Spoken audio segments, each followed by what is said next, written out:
Hello दोस्तों, स्वागत है आपका आपके अपने यूट्यूब चैनल पे। दोस्तों, आज का जो वीडियो है वह हमारे इंटरमीडिएट वाले छात्र के लिए है जो हमारे 2024 में इंटरमीडिएट की परीक्षा में बैठने वाले हैं। तो ये वीडियो उनके लिए बहुत ही खास होने वाला है। ये मॉडल पेपर आपके लिए 2024 के लिए तैयार किया गया है। तो बच्चों, बहुत ही समय है आपका 3.25 घंटे। प्रैक्टिस सेट है आपका, देखिए लिखा है नोट विद्यार्थियों को 3 घंटे से पूर्ण करने का अभ्यास करें।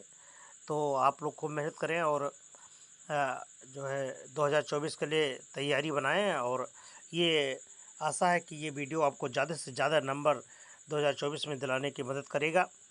तो इसी उम्मीद के साथ कि आपका एग्ज़ाम अच्छा जाए, इसी के साथ हम लोग पर हैं।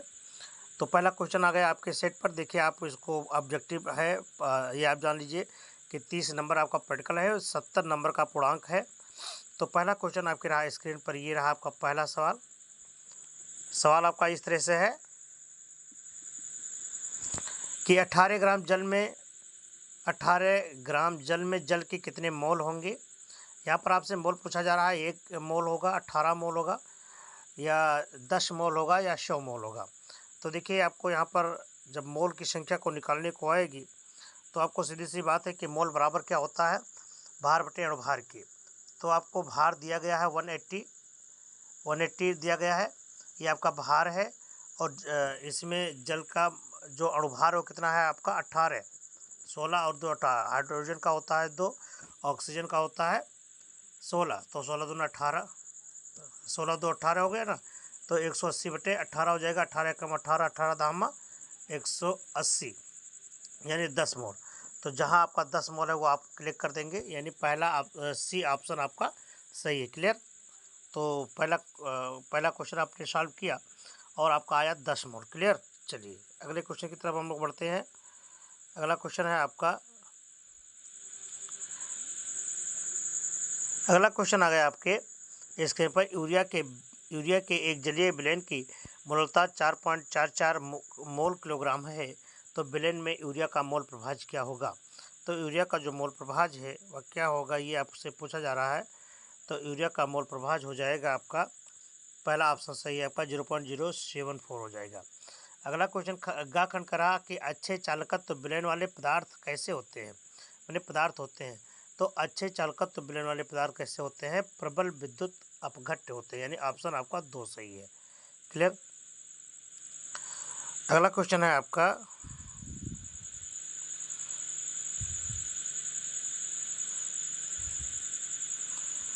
अगले क्वेश्चन की तरफ बढ़े आप कि यदि किसी प्रथम कोट की प्रक्रिया का 90 मिनट में पूर्ण होता है तो इसका 50% पूर्ण होने में कितना समय लगेगा। तो ये आपका कितना समय लगेगा, ये आपका 27 मिनट लगेगा, यानी 27। अगला क्वेश्चन है, निम्न में से कौन NaNO2 प्लस HCl के साथ में अभिक्रिया करके अल्कोहल देता है। तो कौन देगा, वो आपका एथिल अमीन देगा, अर्थात ऑप्शन आपका 3 सही है। अगला क्वेश्चन है वो बहुत इंपॉर्टेंट है कि कह रहा है कैल्सीफेरॉल किसका सूत्र है। तो कैल्सीफेरॉल है विटामिन डी का। ठीक है, विटामिन डी का जो रासायनिक नाम है वह कैल्सीफेरॉल। विटामिन ए का नाम है रेटिनॉल। ठीक है, विटामिन सी है आपका एस्कॉर्बिक एसिड, है ना। बी कॉम्प्लेक्सेस से जो भी पूछा जाएगा आपको देना होगा। तो ये आपका ऑप्शन होगा। क्लियर। चलिए अब अगले क्वेश्चन की तरफ हम लोग बढ़ते हैं। अगला क्वेश्चन है आपका कि उस विलेन की मोलता की गणना कीजिए जिसमें 5 ग्राम NaOH 450 ml में घुला है। तो आपको क्या ज्ञात करना है, मोलता। तो मोलता बराबर क्या होता है, आप सूत्र देखेंगे। मोलता का जो सूत्र होता है, देखिए ये आपको ये सवाल लगा करके दिखा गया है कि पहले आप NaOH के मोल की संख्या निकाल लीजिए। तो 5 ग्राम घुला हुआ है, इसका मतलब कि ये भार आपका 5 हो गया। मोल बराबर होता है भार बटे अणुभार के, और NaOH का अणुभार होता है 40। अगर आप इसको सॉल्व करेंगे तो आएगा 0.125 मोल। अब विलेन का आयतन कितना दिया हुआ है आपको, 450। तो 450 को आप 1000 से भाग देंगे तो आपका लीटर में हो जाएगा। मोलरता बराबर आप लगाएंगे मोलरता का सूत्र, तो क्या हो जाएगा, मोलों की संख्या बटे ब्लेंड का आयतन लीटर में, तो ये आप रखेंगे तो ये कितना हो जाएगा 0.125 इंटू इसको ऊपर कर देंगे 1000 बटे 450। ठीक है, ये देखिए आपका न्यूमेरिकल लग जाएगा ये आसानी से। ठीक है, लगा के करके आपको दिखाया गया है। और ये आपका कितना मोल आ गया 0.278 मोल आ गया। क्लियर, ये है आपका मोलरता। ठीक है, तो ये है आपका क्वेश्चन था ये इसका क्वेश्चन का खा का आंसर हो गया। अगला क्वेश्चन कह रहा है कि अपेक्षिक अवनमन संबंध बताइए। कह रहा है अपेक्षिक अवनमन संबंध बताइए। तो यदि किसी वाष्पशील ब्लैक में कोई अवाष्पशील विलय घोला जाए तो ब्लेंड के वाष्पदाब में अपेक्षिक अवनमन ब्लेंड में उपस्थित अवाष्पशील विलय के मोल प्रभाज के बराबर होता है। ये देखिए है ना, ये आपको दिखाना होगा। ये अगला क्वेश्चन कह रहा है, ये क्वेश्चन आ गया आपका ग खंड कि निम्नलिखित अपक्रिया का साम स्थिरांक प्रकलित कीजिए। साम स्थिरांक प्रकलित कीजिए copper silver Gibbs out copper ion और सिल्वर में किया गया है। तो देखिए ये इसका आपका आंसर ये हो जाएगा। ठीक है, अगला क्वेश्चन है आपका कि समांगी तथा विषमांगी उत्प्रेरण को उदाहरण से ही समझाइए। बहुत ही इंपॉर्टेंट है आपका। तो समांगी और विषमांगी आपको बताने हैं। देखिए ये आपका है समांगी विषमांगी। जब समांगी किसे कहते हैं, जब उत्प्रेरक और अभिकारक का समान प्रावस्था होता है तो उत्प्रेरक कैसा होगा, समांगी उत्प्रेरण होगा। ठीक है, ये जैसे CH3COO में जब जल से प्रयोग कराते हैं तो आपका CH3COH एसिटिक एसिड बनता है। देखिए ये। ठीक है, विषमांगी क्या होता है कि जब उत्प्रेरण एवं अभिकारक भिन्न भिन्न प्रावस्था में होते हैं तो उत्प्रेरण विषमांगी उत्प्रेरण करता है। जैसे नाइट्रोजन और हाइड्रोजन से क्रिया करते हैं तो क्या बनता है, अमोनिया बनता है। क्लियर, चलिए अगले क्वेश्चन की तरफ बढ़ते हैं। क्वेश्चन आ गया आपका, ये देखिए बड़ा ही इंपॉर्टेंट क्वेश्चन है। एक ब्लेंड में 40 ग्राम NaOH 500 ml में घोला गया है तो इसकी मोलरता और नॉर्मलता आपको दोनों ज्ञात करनी है। ठीक है, क्लियर है। तो ये देखिए ब्लेंड कितना ग्राम घोला गया है, 4 ग्राम के, और आपका यानी विलय की मात्रा ये हो गई। फिर आपको 5, तो विलय आपका कितना हो जाएगा 40 से हो जाएगा विलय। विलायक कितना है आपका, यानी पूरा कितना है 500 ml में घोला गया है तो मोलरता इसकी ज्ञात करनी होगी। ठीक है, तो क्या करेंगे आप, पहले इसके मोल की संख्या निकाल लेंगे। तो मोल की संख्या बराबर क्या होती है, भार बटे अणुभार के। तो भार आपका है कितना ग्राम, 40। ठीक है, और ये भी हो गया 40, तो 40 बटे 40 बराबर कितना हो जाएगा, 1 हो जाएगा। ठीक है, ये आपका हो जाएगा 1, मोल की संख्या हो जाएगी। फिर क्या करेंगे, इसका 1 हो जाएगा। कितना ग्राम है, 500 ग्राम है, तो इसकी आप मोलरता निकालेंगे तो क्या हो जाएगा 1/500 इंटू 1000। तो ये आपका हो जाएगा 5 × 5 5 दूनी 10, यानी कितना हो जाएगा,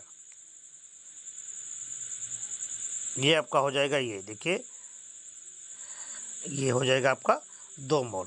ठीक है, तो ये तो मोलरता निकले, सेम टू सेम आपकी नॉर्मलता भी निकल आएगी। ठीक है, कोई दिक्कत है नहीं, नॉर्मलता निकाल लेंगे मोलरता भी निकाल लेंगे।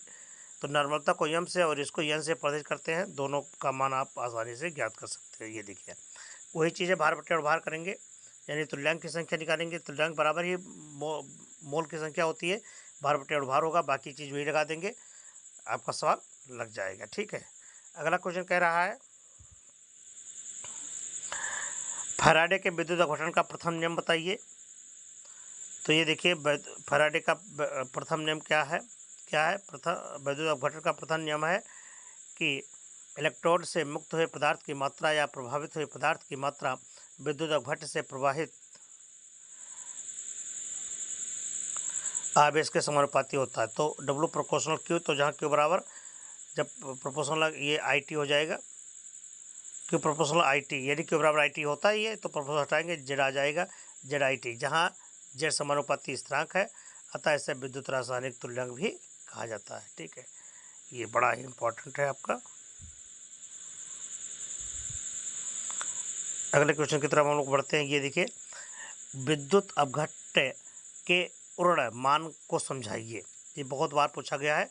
तो किसी जो ऊर्णमान है किसी विद्युत अपघट्य की वह न्यूनतम मिलीग्राम मात्रा जो साल को अस्कंदित करने के लिए आवश्यक होती है क्या कहलाती है? ऊर्णमान कहलाती है।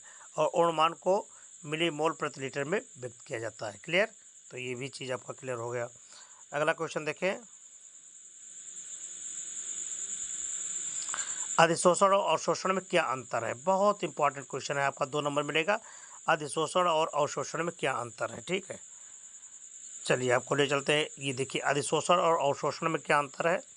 देखिए अवशोषण में अधिशोषण में क्या होता है कि इसमें पदार्थ केवल पृष्ठ पर सांद्रित होता है एवं अधिशोषक की सतह से स्थूल में प्रवेश नहीं करता, अर्थात यह एक पृष्ठीय घटना है। अवशोषण क्या होता है कि अवशोषण में पदार्थ संपूर्ण स्थूल में समान रूप से फैला होता है, अर्थात यह एक अंतरंग घटना है। दूसरा पॉइंट कह रहा है कि प्रारंभ में इसकी क्रिया की गति तीव्र होती है और लेकिन इसमें क्या होती है कि समान दर से संपन्न होती है। अधिशोषण कौन कौन से उत्पन्न करते हैं? जल, वाष्प, सिलिका जेल द्वारा अधिशोषण होता है। और अवशोषण में क्या बताया गया कि अमोनिया जल के द्वारा अवशोषित होती है। ठीक है, क्लियर? चलिए अगले क्वेश्चन की तरफ बढ़ते हैं हम लोग।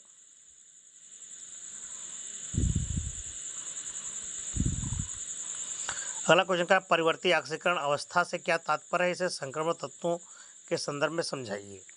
ये कह रहा है कि परिवर्ती ऑक्सीकरण अवस्था किसे कहते हैं? ठीक है, तो परिवर्ती ऑक्सीकरण अवस्था समझते हैं ना कि जिसकी वह ऑक्सीकरण संख्या जिसकी वेरिएबल होती है। ठीक है, परिवर्ती ऑक्सीकरण अवस्था में का आशय के तत्वों के यौगिक एक से अधिक ऑक्सीकरण अवस्था प्रदर्शित करते हैं। जिसमें एक निश्चित ऑक्सीकरण अवस्था नहीं होती है, वेरिएबल होती है, उसे क्या कहते हैं? परिवर्ती ऑक्सीकरण अवस्था कहते हैं। ठीक है, संक्रमण तत्वों की अपेक्षा श्रेणी के प्रथम और अंतिम सदस्य को छोड़कर से सभी तत्वों की प्रवृत्ति ऑक्सीकरण अवस्था प्रदर्शित करते हैं। संक्रमण तत्व में N-1D तथा NS दोनों कक्षकों में ऊर्जा का अंतर कम होता है, इसलिए N-1D तथा NS दोनों के इलेक्ट्रॉन रासायनिक बंध बनाने में भाग लेते हैं, इसलिए कौन सी परिवर्ती ऑक्सीकरण अवस्था प्रदर्शित करते हैं? जैसे आयरन F2 करता है तथा F3 भी करता है। ठीक है, 2+ और 3+ भी करता है। आयरन के दो प्रवृत्ति ऑक्सीकरण अवस्था होती है, कौन कौन से? +2 और +3। क्लियर? चलिए अगला क्वेश्चन कह रहा है हाफमान ब्रोमाइड अपक्रिया की रासायनिक समीकरण लिखिए। आपको बताना है हाफमान ब्रोमाइड की अपक्रिया। ठीक है, यह है हाफमान ब्रोमाइड की रासायनिक अपक्रिया दीजिए। यह है देखिए आपका हाफमान ब्रोमाइड की अपक्रिया। CH3CO NH2 + Br2 + 4 के OH से अपक्रिया कराएंगे तो एथिल अमीन बनेगा। Sorry मेथिलामीन CH3 NH2 + KBr + K2 CO3 + जल। ये कौन सी अपक्रिया हो जाएगी? ये आपको हाफमान अपक्रिया कहलाती है। क्लियर? चलिए अगला क्वेश्चन है आपका संघनन बहुलीकरण का उदाहरण सहित समझाइए। संघनन बहुलीकरण का उदाहरण सहित समझाइए। तो देखिए संघनन बहुलीकरण में एकलक अणु एक के बाद एक जुड़ करके तथा छोटे अणु जल तथा अमोनिया जैसे को निकालकर बहुलक बनाते हैं। संघनन बहुलीकरण में प्रयुक्त होने वाले एकलक में से एक से अधिक क्रिया समूह होते हैं। ठीक है, जैसे ये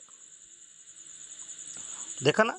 हाँ, चलिए अगले क्वेश्चन की तरफ बढ़ते हैं।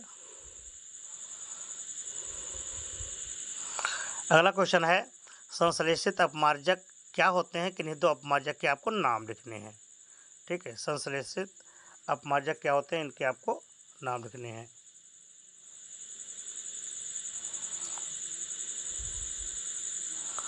तो देखिए रासायनिक रूप से अपमार्जक लंबी श्रृंखला वाले एल्किल और एस्टर सल्फोनेट अथवा सल्फेट के सोडियम अथवा पोटेशियम लवण होते हैं। कौन कौन से हैं? सेंट्रल डाइमेथिल अमोनियम ब्रोमाइड और सोडियम लॉरेल सल्फेट। ठीक है, ये है आपका। अगला क्वेश्चन कह रहा है कि राउल्ट के नियमानुसार धनात्मक एवं ऋणात्मक विचलन का क्या अर्थ होता है? ठीक है, ये मान आपको बताने हैं। तो राउल्ट के नियम से धनात्मक और ऋणात्मक विचलन आपको बताने होते हैं। ठीक है, तो ये देखिए आपका ये है धनात्मक विचलन।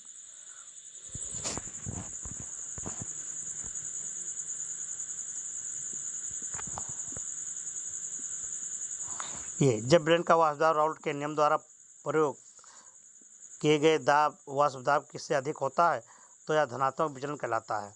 इस दशा में विलेय तथा विलायक के अणुओं के मध्य में अन्योन क्रियाएं विलेय के अणुओं को तथा विलायक के अणुओं के अन्योन क्रियाओं की अपेक्षा दुर्बल होते हैं, जिसके कारण विलयन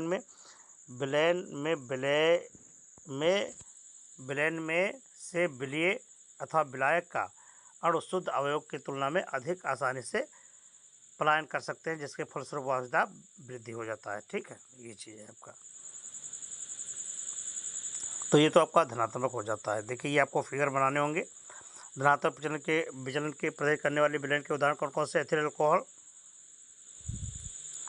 ये आपका एथिल अल्कोहल तथा जल है। एसीटोन तथा कार्बन डाइसल्फाइड है। कार्बन टेट्राक्लोराइड है। बेंजीन है। एसीटोन तथा बेंजीन है। क्लियर। ये देखिए, अगला है ऋणात्मक विचलन किसे कहते हैं? ऋणात्मक विचलन जब विलयन का वाष्पदाब राउल्ट के नियम द्वारा प्रागुक किए जाए वाष्पदाब से कम होता है तो कैसा होगा? इसे ऋणात्मक विचलन कहते हैं। इस प्रकार के विचलन में ये तथा बी के मध्य में अन्योन क्रियाएं के मान अन्योन क्रियाओं की अपेक्षा दुर्बल होते हैं। ठीक है, ये चीज़ है आपको ध्यान में रखना है। क्लियर।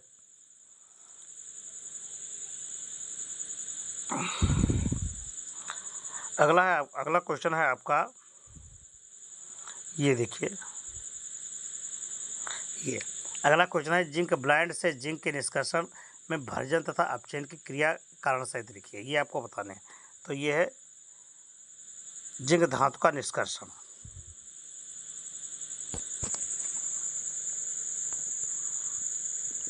ये देखिए, जिंक धातु का निष्कर्षण सांद्रित अयस्क जिंक ब्लाइंड ZnS को परावर्तनीय भट्ठी में 930 डिग्री सेल्सियस पर वायु की नियंत्रित मात्रा में गर्म करने पर ZnS और ZnO में परिवर्तित हो जाता है। ठीक है, ये आपका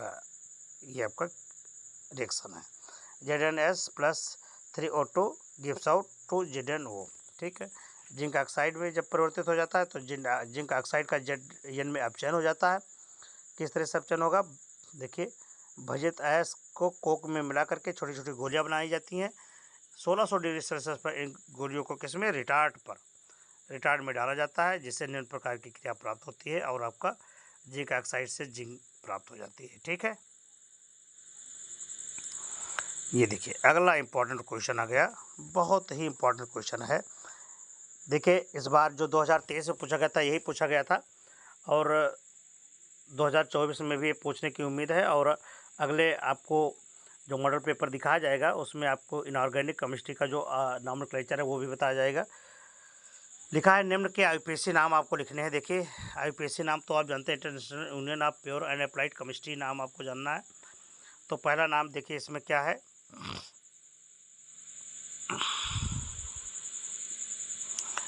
यहाँ पर देखिए आपको सीधे से देख लेना है कि कौन सा नाम यहाँ पर जुड़ा है आपका। तो पहले में देखिए क्या है, यहाँ पहले में आप देखेंगे, पहला क्वेश्चन देखें कि यहाँ पर CH3 CH2 को वो से, तो एक यहाँ पर इतना चीज़ और एक दो क्रियात्मक समूह है और दोनों किससे जुड़े हैं? ऑक्सीजन से जुड़े हैं। ठीक है, तो अब क्या होगा कि ये ऑक्सीजन से जुड़े हैं तो इसका मतलब कि आपको ऑक्सी ग्रुप लेना होगा। तो यहाँ पर 2 कार्बन है तो एथॉक्सी हो जाएगा और ये एथॉक्सी किस पर जुड़ा है ये आपको देखना होगा। तो एथॉक्सी किस पर जुड़ा है? 1 2। अगर हम इधर से नंबर देखिए, बहुत इंपॉर्टेंट है, ये नंबरिंग किधर से होगी? 1 2 3 और 4, ये 4 कार्बन हो गया और इतना आपका एथॉक्सी ग्रुप हो गया। तो क्या हो जाएगा? 2 एथॉक्सी, 2 क्या हो जाएगा? 2 एथॉक्सी, 2 हो जाएगा 2 एथॉक्सी और 1 2 3 4 ब्यूटेन। क्या नाम होगा इसका? 2 एथॉक्सी ब्यूटेन। तो पहले का नाम हुआ 2 एथॉक्सी ब्यूटेन। क्लियर, तो इसका नाम हो गया 2 एथॉक्सी ब्यूटेन। तो देखिए दूसरे का नाम क्या हो जाएगा? दूसरे का नाम हो जाएगा, यहाँ पर देखिए आपका R ग्रुप जुड़ा है, यहाँ पर 1 2 3 4 5 कार्बन जुड़े हैं। तो 5 कार्बन जुड़ा है, इसका मतलब क्या हो जाएगा? पेंट हो जाएगा। ठीक है, तो और 2 नंबर पर क्या जुड़ा है आपका? क्लोरो। देखिए इधर से ही नंबरिंग होगी क्योंकि R ग्रुप इधर से जुड़ा है। तो 1 2 3 4 5, 5 कार्बन आपके जुड़े हैं। और पांचों कार्बन के देखिए 2 नंबर पर क्लोरो है तो 2 क्लोरो 4 मिथिल पेंटेन 1 आल, ये आपका हो जाएगा। ठीक है, पेंटेन 1 आल। चलिए अगले को देखिए, इसका आंसर भी आपको दिखाया जाएगा अभी। अगर तीसरे को लीजिए, देखिए तीसरे में क्या है। दूसरे में देखिए एक आल ग्रुप यहाँ जुड़ा है, एक आल ग्रुप यहाँ पर जुड़ा है। ठीक है, तो आप क्या करेंगे, 2 आल ग्रुप जुड़ा है तो इसका मतलब कि आपके पास कितने कार्बन है, 1 2 3 4 5, 5 कार्बन है। ठीक है, तो 5 कार्बन पर 1 2 3 4 5 कार्बन हो गए। 5 कार्बन पर क्या करेंगे, 4 पर आपका जुड़ा हुआ है मिथिल, तो आप लिखेंगे 4 मिथिल। क्या लिखेंगे यहाँ पर, देखिए ये 4 मिथिल पर जुड़ा है तो आप लिखेंगे 4 मिथिल, फिर 2 3 पेंटेन डाइऑल। ठीक है, 2 3 पर आपका डाइऑल जुड़ा हुआ है। चलिए अगले क्वेश्चन की तरफ चल।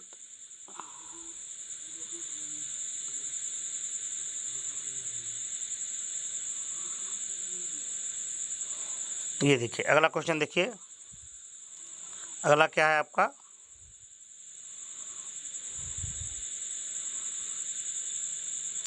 चौथा देखिए क्या है, कितने कार्बन जुड़े हैं आपके, 1 2 3 4, 4 कार्बन जुड़े हैं ना, तो 4 कार्बन जुड़े हैं, ब्यूटेन हो जाएगा, ब्यूट हो जाएगा, यानी एन हो जाएगा, आपका ब्यूटेन हो जाएगा। लेकिन यहाँ पर देखिए आपके जो जुड़े हुए हैं समूह जुड़े हुए हैं, वो कौन कौन से समूह जुड़े हुए हैं, देखिए आपके कौन कौन से जुड़े हैं, समूह जुड़े हैं। तो समूह है आपका, एक आपका क्लोरीन है, यहाँ पर ये क्लोरो है, ये क्लोरो है। ठीक है, और 2 3 पर तो लिखे 2 क्लोरो 2 क्लोरो 2 3 डाईमिथिल 2 3 डाईमिथिल, और क्या हो जाएगा, 1 2 3 4 प्रो ब्यूटेनॉल, क्या हो जाएगा, ब्यूटेनॉल। ठीक है, ये आपका हो जाएगा क्लियर। तो इस तरह से आपको आईपीएसी नाम लिखने को आएगा। ठीक है,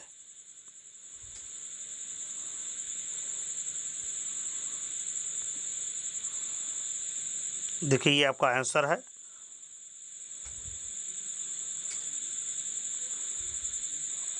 ठीक है, ये आपका आंसर दिखाया गया है, आप देख लीजिएगा। देखिए इसमें डाइक्लोरो दिखाया गया है और उसमें जो है आपका 1 2 क्लोरो था, तो उसमें आप जैसे जो भी आप लिखेंगे तो संख्या बढ़ा दीजिएगा, कोई दिक्कत नहीं है। ठीक है, अगला देखिए, इसका भी आईपीएसी नाम आपको लिखना है। ये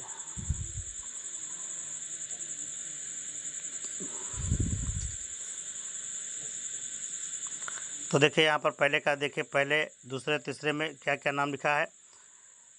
ये पहले का नाम है 2 हाइड्रॉक्सी 3 मिथिल पेंटेनेमाइड 1 पेंटेनेमाइड, आपको ये दिखाया गया है। ठीक है, तो ये आपके जो आईपीएसी नाम है, इसको आपको बनाने होंगे। ठीक है, ये देखिए इसके उत्तर आपके ये हैं, एक एक करके आप उत्तर देख लीजिएगा। ठीक है, उत्तर आप देखते रहें, और जो है आप ज़्यादा बेहतर हो कि आप अपनी कलम कापी लेकर के बैठें, ताकि कोई चीज़ आपको ढूंढने में मदद होने में ज़्यादा मदद हो, मतलब दिक्कत ना आए। यहाँ पर देखिए ये आईपीएसी का नाम आपको जो इनऑर्गेनिक का है उसका भी दिया गया है। तो पहले में दिया गया है कि अंडर ब्रैकेट Ag डाईएमीन क्लोरीन, तो इसका नाम है आपका आईपीएसी में डाईएमीन सिल्वर 1 क्लोराइड। ठीक है, दूसरे में क्या बताया गया है, दूसरा है आपका FeOH2O का होल 6 Cl3, तो इसका नाम है, क्या नाम होगा, हेक्सा एक्वा आयरन ट्राइक्लोराइड्स। ठीक है, तो इसका देखिए ये जितने भी दिए गए हैं उसके आपको आंसर दिए गए हैं यहाँ पर, ये आप मिला लीजिए, ये आंसर है आपका।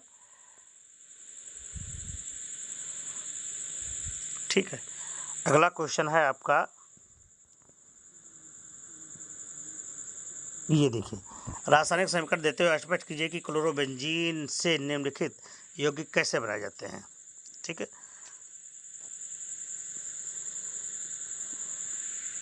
तो ये पहला है आपका क्लोरोबेंजीन से डीडीटी। क्लोरोबेंजीन से डीडीटी कैसे बनाए जाते हैं ये आपको बताया गया है। ये बहुत इंपॉर्टेंट है, कई बार पूछा गया बेटा, तो ये इसको आपको ध्यान में रखना है कि इसको कहीं बार छोड़ना नहीं है। ये बहुत ही इम्पोर्टेंट चीज़ है आपका। ये देखिए, ठीक है, बहुत ही इम्पोर्टेंट चीज़ है, तो इसको आपको मिस नहीं करना है। अगला क्वेश्चन देखें, ये क्लोरोबेंजीन से टॉलुइन कैसे प्राप्त होता। तो क्लोरोबेंजीन से सोडियम, ये आप क्रिया करेंगे टॉलुइन प्राप्त हो जाएगा। अगला देखिए, क्लोरीन बेंजीन से बेंजीन कैसे प्राप्त होगा, ये देखिए ये। और ये आपका क्लोरोबेंजीन से फिनॉल कैसे प्राप्त होता है, ये आपको। अगला क्वेश्चन है आपका,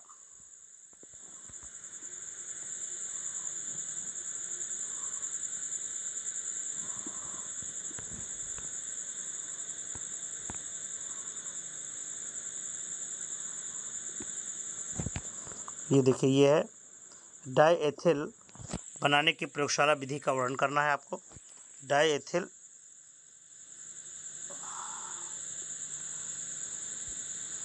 ये देखिए यहाँ पर डाईएथिल ईथर बनाना है, ये इसमें आपको डाईएथिल बनाने की विधि बताया जा रहा है। तो ये है डाईएथिल ईथर।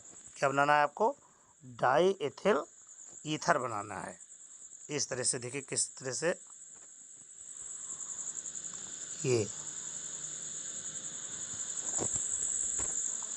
ROR, ये डाईएथिल ईथर, यानी ROR यानी C2H5 वो C2H5, ये आपको बनाना है डाईएथिल ईथर।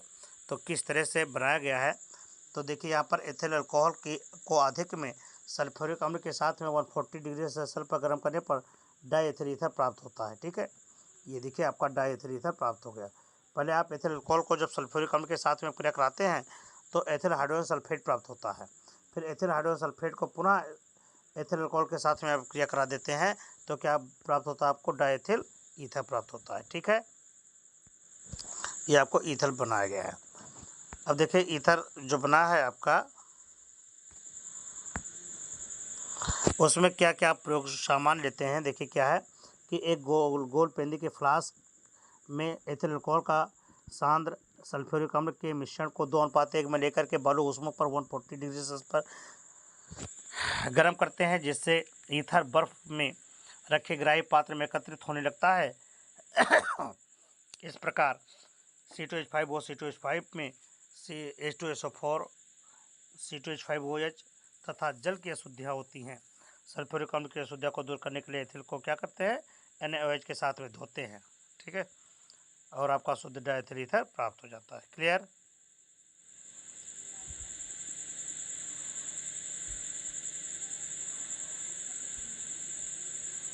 देखिए ये क्वेश्चन था आपका।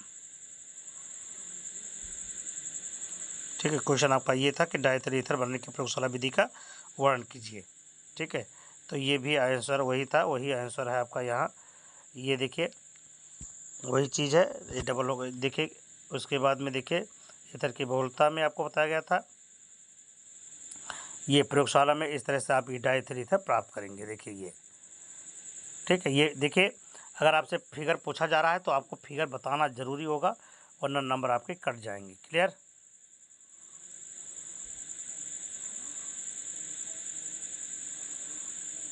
ये देखिए, तो ये आपका है डाईएथिल ईथर बनाने की विधियाँ और उसकी अपक्रियाएँ। ठीक है, ये बना।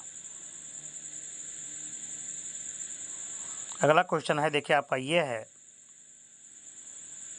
ये क्वेश्चन है कि प्राथमिक, द्वितीयक और तृतीयक अल्कोहल में विभेद करने वाला एक रासायनिक परीक्षण लिखिए और उसका समीकरण भी दीजिए। तो देखिए ये है प्राथमिक अल्कोहल। प्राथमिक अल्कोहल का ऑक्सीकरण करने पर पहले एल्डिहाइड देता है और उसके बाद में ऑक्सीकरण करने पर कार्बोक्सिलिक अम्ल देता है, जो प्राप्त एल्डिहाइड कार्बोक्सिलिक अम्ल दोनों में कार्बन परमाणु की संख्या मूल अल्कोहल के बराबर होती है। ये चीज़ देखिए, ठीक है। द्वितीयक अल्कोहल में बताया गया कि द्वितीयक अल्कोहल ऑक्सीकरण करने पर कीटोन देते हैं, जिसमें कार्बन परमाणु की संख्या मोल अल्कोहल के बराबर हो जाती है ये। और तीसरा आपको दिया गया है कि तृतीयक अल्कोहल साधारण परिस्थितियों में ऑक्सीकरण ही नहीं करती, प्रबल अम्लीय माध्यम में ऑक्सीकरण करने पर एक कीटोन और कार्बोक्सिलिक अम्ल का मिश्रण देती है, जिनके अणु में कार्बन परमाणु की संख्या मोल अल्कोहल से कम होती है ये। ठीक है। अथवा कह रहा कि फिनॉल बनाने की प्रक्रिया, तो अब क्रिया बताइए। तो आपको ये फिनॉल बनाने की प्रक्रिया को, पहला है गिनार्ड अपक्रमक से और दूसरा है सल्फोनीकरण से फिनॉल बनाने की प्रक्रिया है। ठीक है।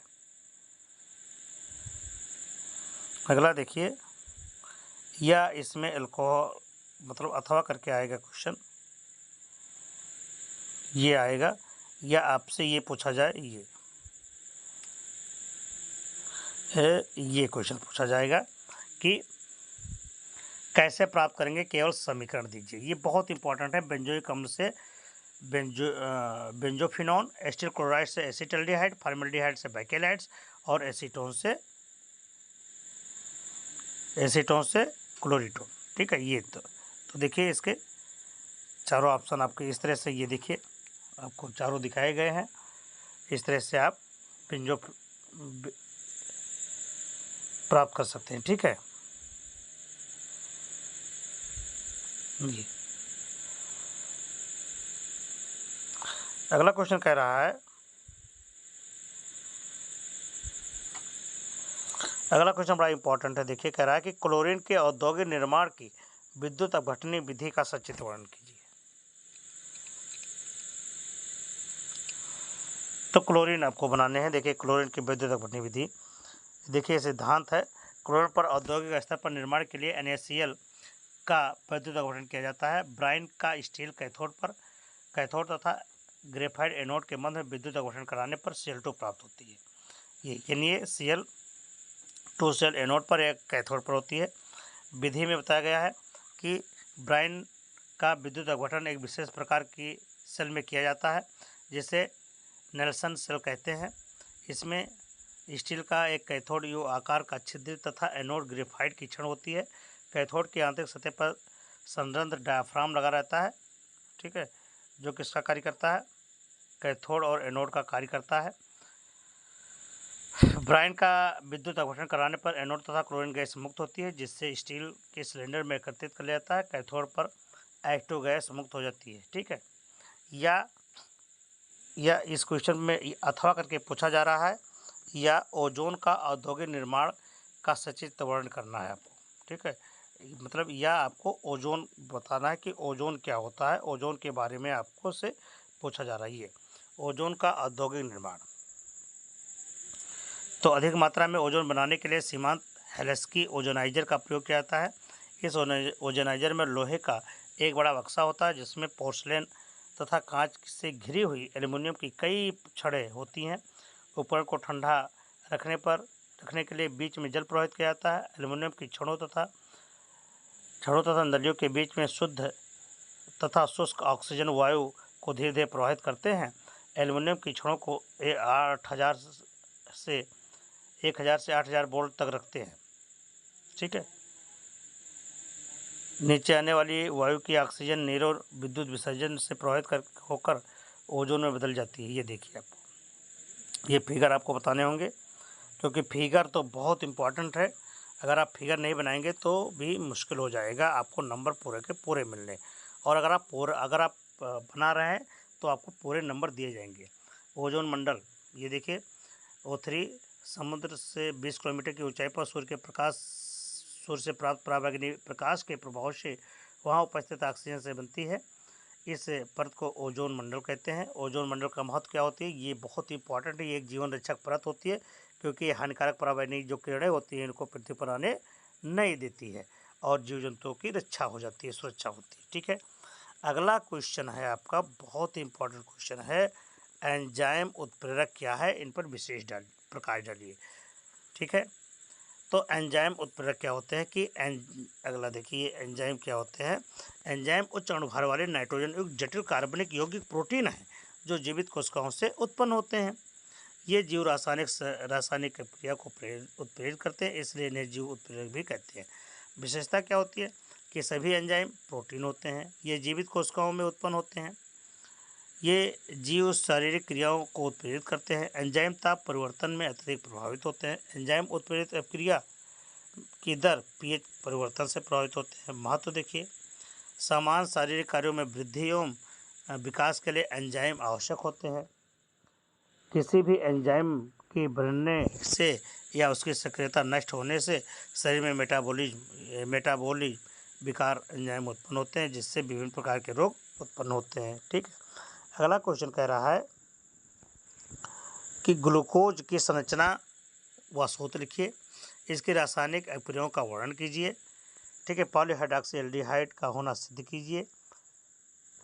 तो विटामिन क्या होते हैं, तो पहले आपको या विटामिन क्या होते हैं इसके बारे में आपको बताइए। तो दोनों क्वेश्चन है। तो ग्लूकोज का देखिए सूत्र है आपका, इसमें हाइड्रॉक्सी समूह, OH समूह ये आपको दिखाए गए हैं कि कौन इससे 5 समूह से जुड़े हुए होते हैं।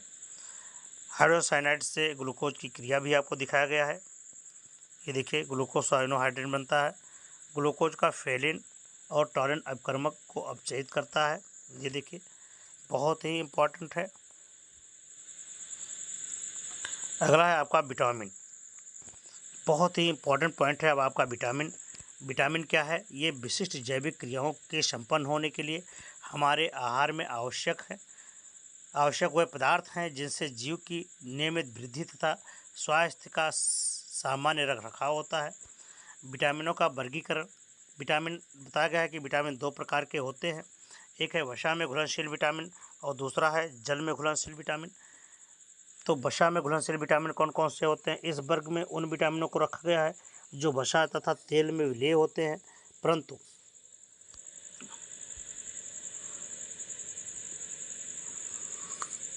क्या करते हैं, जल में अविलेय होते हैं। ये विटामिन कौन कौन से हैं, ये ADEK, यानी इसको आप डेका भी कह सकते हैं, डेका।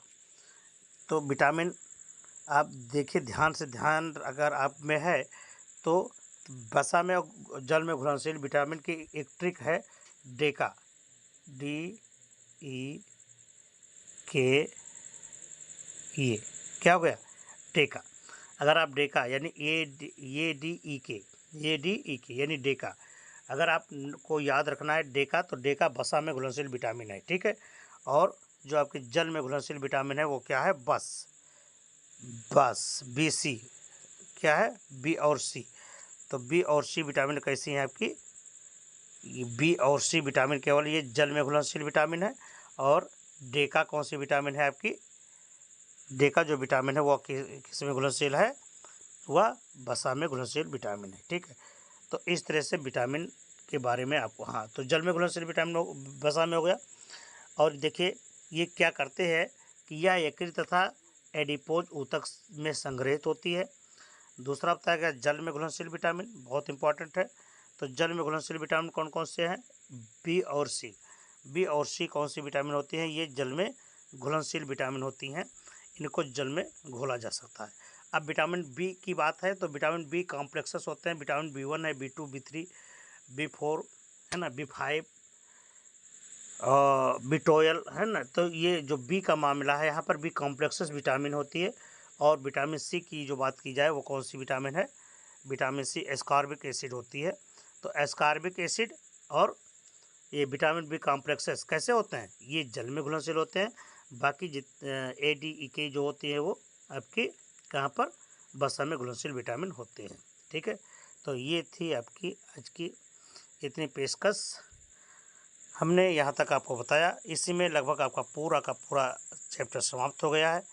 तो हमें उम्मीद है कि ये वीडियो आपको अच्छा लगा होगा, और हम लाएंगे आपको फिर अगले में एक अच्छा मॉडल पेपर, एक अच्छे क्लास की, अच्छे वीडियो की। तो तब तक के लिए आप लोग देखते रहें हमारा ये चैनल, और पढ़ते रहें, एंजॉय करें, मस्त रहें, और अपने टारगेट को न भूलें, क्योंकि आपकी सफलता ही हम लोगों का लक्ष्य है। और खूब मेहनत से पढ़ें और अपनी जो है ख्याति जो है पूरे देश में रोशन करें, जिससे आपका, आपके समाज का नाम हो, कल्याण हो, सभी का उत्थान हो। इसी के साथ हम अपना वीडियो समाप्त करते हैं। जय हिंद, जय भारत।